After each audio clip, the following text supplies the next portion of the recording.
എന്നാൽ ഒരു പ്രശ്നം ഉണ്ടാവുകയോ അല്ലെങ്കിൽ അങ്ങനെ ഒരു സംഭവം ഇതുവരെ എന്നോട് ആരും പറഞ്ഞിട്ടുമില്ല, അങ്ങനെ ഒരു സാധനം ഉണ്ടായിട്ടുമില്ല. അതില്ലാത്തടത്തോളം ഞാൻ ഇപ്പൊ എന്റെ റൂട്ട് കറക്റ്റ് ആണെന്ന് തിരിച്ചറിവ് അജുനും ഉണ്ടായി, ജോണി ചേട്ടനും ഉണ്ടാവട്ടെ. അല്ല, അവരിപ്പോ ചിന്തിക്കുന്ന ഇതിലുള്ള സാമ്പത്തിക ലാഭമാണ്, ഞാൻ ചിന്തിക്കുന്നത് അതല്ല. സാമ്പത്തിക ലാഭം ചിന്തിക്കുകയാണെങ്കിൽ എനിക്ക് കൂടുതൽ ശമ്പളം കൂട്ടാം, എനിക്ക് പല പല പല കാര്യങ്ങൾ ചെയ്യായിരുന്നു. പക്ഷെ ഞാൻ ഇപ്പൊ എന്നെ കഴിഞ്ഞ ഏതൊരു സിനിമയിൽ ഇതേപോലെ തന്നെ വിളിച്ചപ്പോൾ അജു എന്നെക്കാളും ശമ്പളം കൂട്ടി പറഞ്ഞിട്ടുണ്ട്. ഞാൻ അഭിനയിക്കുന്ന സിനിമയിൽ നായകനേക്കാളും, ഞാൻ നായകനായി അഭിനയിക്കുന്ന സിനിമയിൽ നായകനേക്കാളും ശമ്പളം.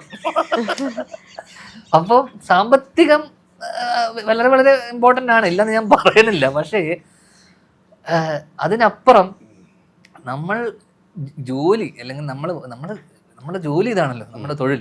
അപ്പം എല്ലാവരും ജോലി ചെയ്യുന്നത് സാമ്പത്തികം അല്ലെങ്കിൽ നമുക്ക് അതോടൊപ്പം തന്നെ സാമ്പത്തികം മാത്രം നോക്കിയിട്ടല്ല സിനിമയിൽ.